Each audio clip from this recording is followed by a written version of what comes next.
Assalamu alaikum, dear students. Welcome back to chapter 9 of history, that is changing life cycle 1, standard 9. We have seen the institution of the family, the changes which is occurred after post independence. We have went with the modernization. We have seen the social welfare, the social caste and tribes. We'll see now the public health. The Constitution of India states the primary duty of the government is to raise the people's standard of living, to ensure proper nutrition, and to improve public health. The Ministry of Health and Social Welfare at the center helps the government, state government in the regards to make primary health service as well as medical care available to the rural people, to the tribal and the poor was the objective of the sixth 5 year plan. Efforts were made towards helping people maintain good health by giving recognitions to Unani, homeopathy, Ayurveda, and naturopathy in the additions to allopathy. See now the public health again. You have to give the proper attention. Government started giving, our constitution started giving the proper primary duty. This was the primary duty for them to be, to see the people standard of living, their people health, and that's why the health ministry come with the medical care available to the rural people. That means even the urban people get the public care very easily, or the we have hospital availability a lot, but the rural people has to face this things a lot. In 5 year plan they come with a good health therapy, that not only allopathy, they have organized and recognize them, that we have Unani, homeopathy, and Ayurvedic also to the public. Progress in the medical field has made the life of Indians relatively free of health concern. In 1962, the first successful open heart surgery was performed under the leadership of Dr. N. Gopinath at Christian Medical College Hospital at the Vellore in Tamil Nadu.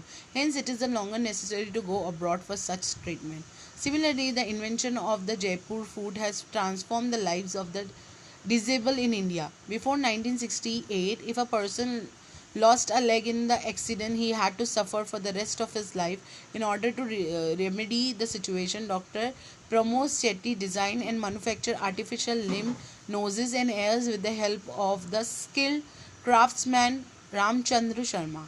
See, now they have started, like we are having the topic of public healthcare. First, open heart surgery. That means you are taking the heart out from the body, and you are cleaning that all thing and again putting into the heart of in the body is done very long back, that in 1962 the first heart surgery, that open heart surgery has been done.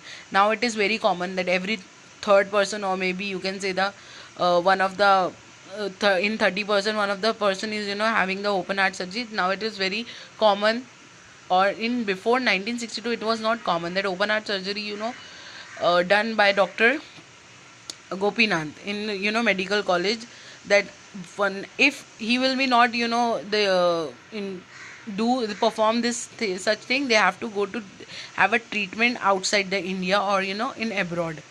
Similarly, the invention of the Jaipur food, that means the if a person is losing his legs or any of the part in the accidents, they have to leave in their whole of life before that, without this your organ or your parts. But Dr. Pramod Shetty come with the artificial thing by help of that craftsman, that is called Ramcharan Sharma, to get the artificial body part. The artificial body parts manufactured with the help of Jaipur food technology have made it easy for the differently able to walk barefoot on the rough surface, run, go cycling, work in the fields, climb trees, and even climb mountains, etc. They save on the expenses on the shoes, and there is no need for footwear on these artificial limbs. They can bend their legs at the knees and sit cross-legged. These feats are also convenient while walking on the water and the wet condition.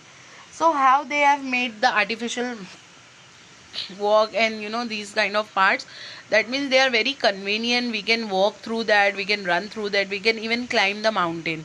So this is even we don't need to spend on the shoes, because that legs are firm like that, that manufacture is like that, that you don't need to anything. Even we can work on the wet and the water conditions also. Now the kidney transplant. Since this surgery can now be performed in India, doctors have succeeded in saving patients' lives. Such surgeries were not so common in India till 1971. But 1971 it was successfully performed at the Christian Medical College Hospital at Varra in Tamil Nadu. Dr. Johnny and Dr. Mohan Rao transplanted the kidney donated by a living person into the patient's body. Nowadays, patients from the underdeveloped countries come to India for the surgery. Kidney transplants also, that we have two kidneys. If one of the kidneys are damaged, we can get from the if somebody is donating that kidney to you, that they can, the doctor can do the kidney transplant. But it was not that common before 1971. After 1971 they again performed this kidney transplant in that college also, Vellore in Tamil Nadu. And Dr. Johnny and Mohan Rao was that first doctors in India who was doing this transplant. Now, test tube baby.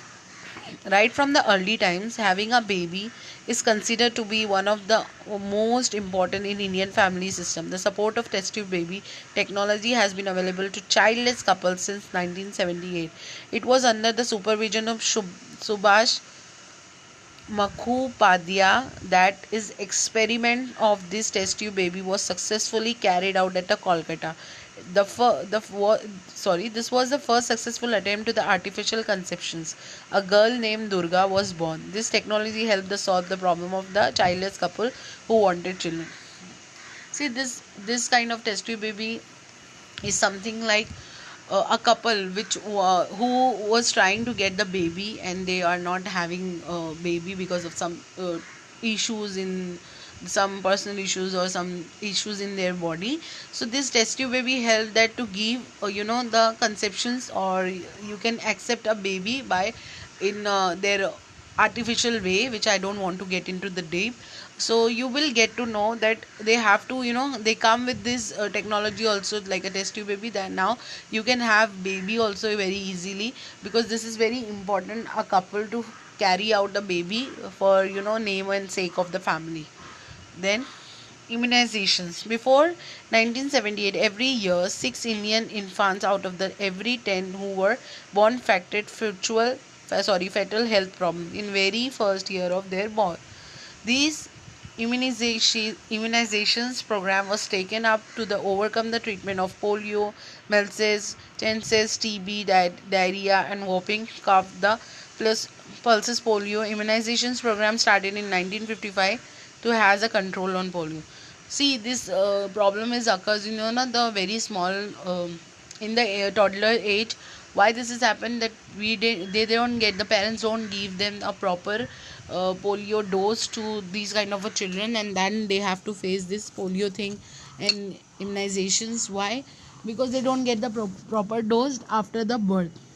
See, some of the dose are there, which you have to give to the babies in their starting months and year. Now, urbanization is a process of the concentration of pollution in the city or in the urban area. Increasing population in one major reason for urbanization. A few other factors affecting urbanization was air, water, and economic as well as social organization necessary for community life. In context of post-independence India, the increase in the urban population also due for the factors such as reduction the mortality rate, industrialization, and availability of means of livelihood,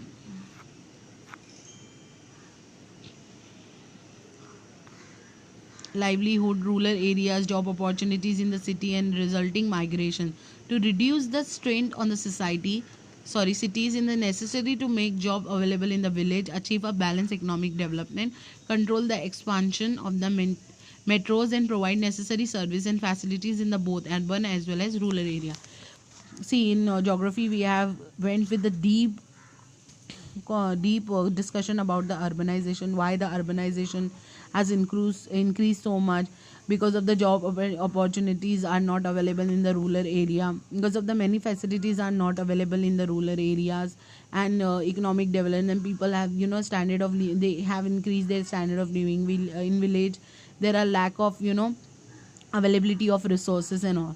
Rural area, a village is permanent statement of the farmer near the land. They themselves tell either individuality or the collectively. Village come into existence when the farming began.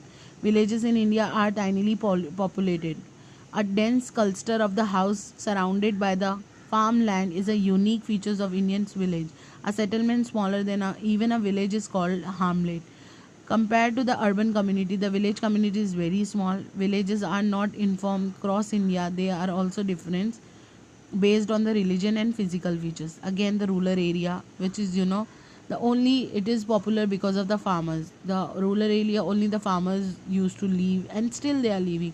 But now that it has been, become a trend that we buy a farmers. The urban people buy farmers in this kind of village to live for, their summer vacation or their winter vacation, or to stay for 2-3 days. Why? Because it is very peaceful. There is no polluted things, there is no, transportation or communication system that they wanted to get out from the day to day life. We'll see till here. Next, we will continue in next lecture. Thank you.